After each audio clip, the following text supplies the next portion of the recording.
नमस्कार सर्वांना. ज्ञान दिल्याने ज्ञान वाढते व फुकटचं खाल्ल्याने पोट दुखते असं म्हणतात.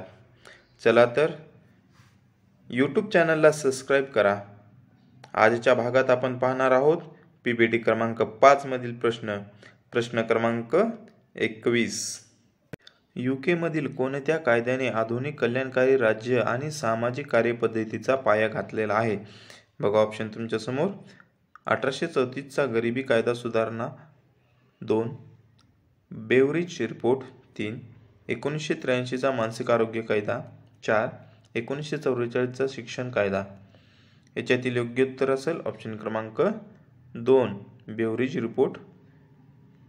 प्रश्न क्रमांक 22. भारतातील व्यावसायिक सामाजिक कार्याचे जनक कोणाला मानले जाते? बघा प्रश्न नीट वाचायचा आणि त्याच्यानंतर योग्य आन्सर आपल्याला निवडायचं असते. Option doctor PR Ambedkar, 2 Rajaram Mohan Roy, 3 Swami Vivekananda, 4 doctor Rajendra Prasad. याच्यातील योग्य उत्तर असेल ऑप्शन क्रमांक 1, डॉक्टर PR आंबेडकर. प्रश्न क्रमांक 23. भारतात सामाजिक कार्य शिक्षण आणि पद्धतीचे नियमन करण्यासाठी कोणत्या सरकारी संस्था जबाबदार आहेत? ऑप्शन बघा. 1 UGC, 2 AICTE, 3 MCI, 4 NCTE. याच्यातील योग्य उत्तर असेल ऑप्शन क्रमांक 1 UGC ही संस्था जबाबदार असते. प्रश्न क्रमांक 24. इंटरनॅशनल फेडरेशन ऑफ सोशल वर्कने परिभाषित केलेनुसार खालीलपैकी कोणते सामाजिक कार्याचे मुख्य मूल्य नाही? ऑप्शन बघा. 1 प्रत्येक व्यक्तीची प्रतिष्ठेचा आणि मूल्यांचा आदर करणे, 2 सेवा, 3 सचोटी, 4 आर्थिक जबाबदारी. याच्यातील योग्य उत्तर असेल ऑप्शन क्रमांक 4 आर्थिक जबाबदारी. प्रश्न क्रमांक बघा 25. National association of professional social worker हे कोणत्या देशातील व्यावसायिक सोशल वर्क असोसिएशनचे उदाहरण आहे? ऑप्शन बघा. Bharat, 2 America, 3 UK, 4 Canada. याच्यातील योग्य उत्तर असेल ऑप्शन क्रमांक 1 भारत हे याचं योग्य उत्तर असेल. मित्रांनो, या यूट्यूब चॅनलला लाईक आणि सबस्क्राईब करणं विसरू नका. प्रश्न क्रमांक 26. कोणतीही आंतरराष्ट्रीय संस्था सामाजिक कार्याला व्यावसायिक म्हणून प्रोत्साहन देण्यावर आणि जगभरात सामाजिक न्यायासाठी वकिली करण्यावर लक्ष केंद्रित करते? ऑप्शन बघा. संयुक्त राष्ट्रे, 2 जागतिकरण बँक, 4 आंतरराष्ट्रीय रेड क्रॉस.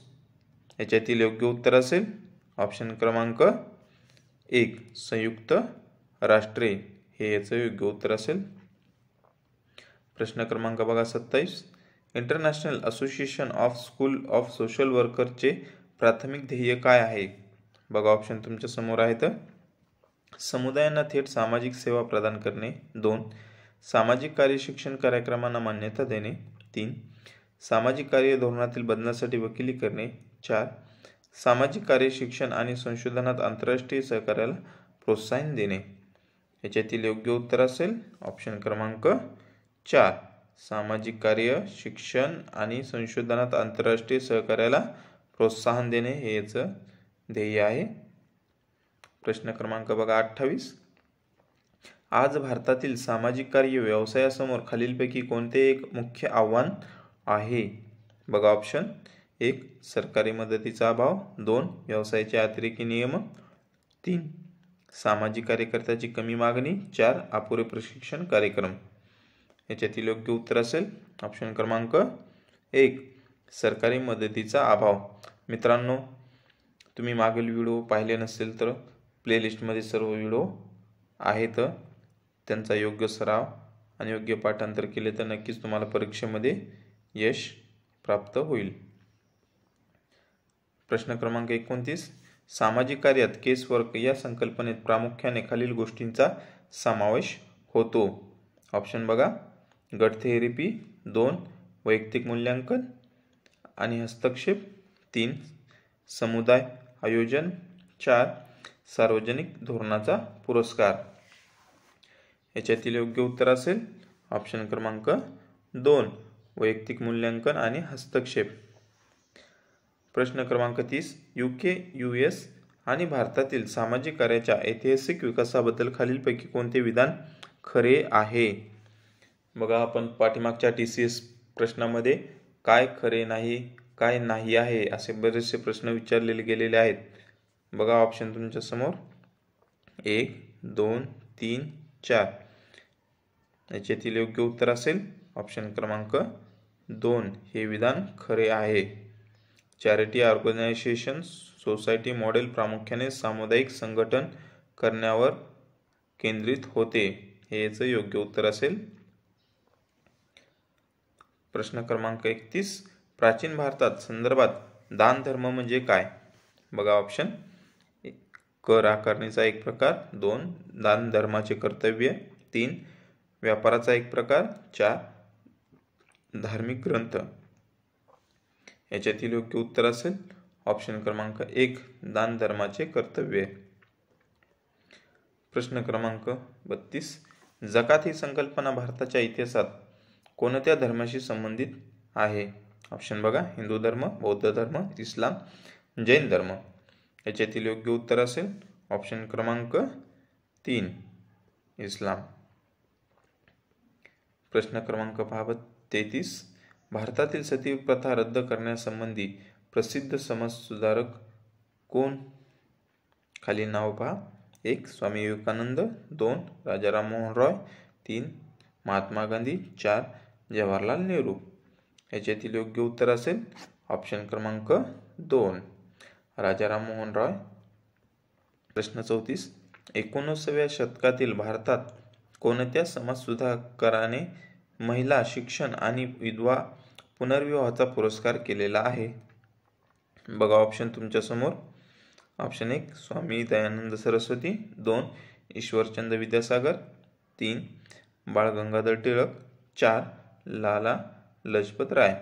याच्यातील योग्य उत्तर असेल ऑप्शन क्रमांक 2 ईश्वरचंद्र विद्यासागर हेच योग्य उत्तर आहे.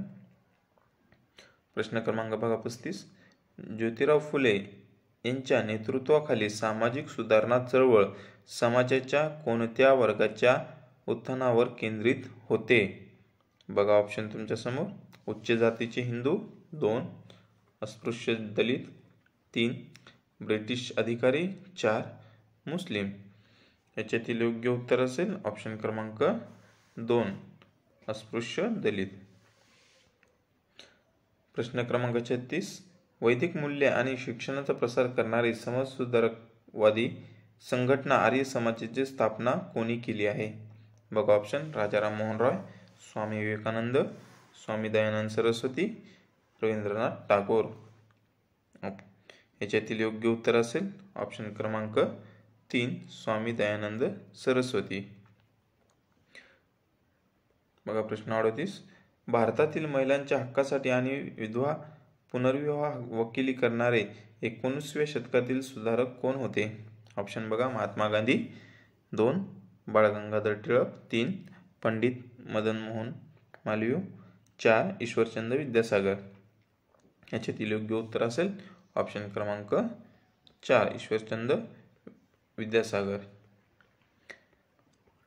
प्रश्न क्रमांक 39 भारतातील स्वातंत्र्य लढ्याचा एक भाग म्हणून स्वदेशी चळवळीचे नेतृत्व करण्यासाठी कोण ओळखले जाते? ऑप्शन बघा राजा राममोहन रॉय, 2 स्वामी विवेकानंद, 3 रवींद्रनाथ टागोर, 4 बाळ गंगाधर टिळक. याच्यातील योग्य उत्तर असेल ऑप्शन क्रमांक 4 बाळ गंगाधर टिळक. प्रश्न क्रमांक 40 सर्वोदय ही संकल्पना खालील गोष्टीची जवळून संबंधित होते.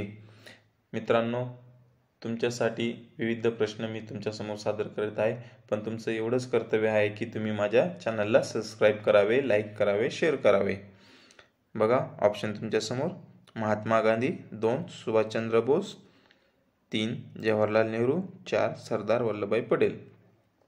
याच्यातील योग्य उत्तर असेल ऑप्शन क्रमांक 1 महात्मा गांधी. आजच्या भागामध्ये आपण येथेच थांबणार आहोत. धन्यवाद.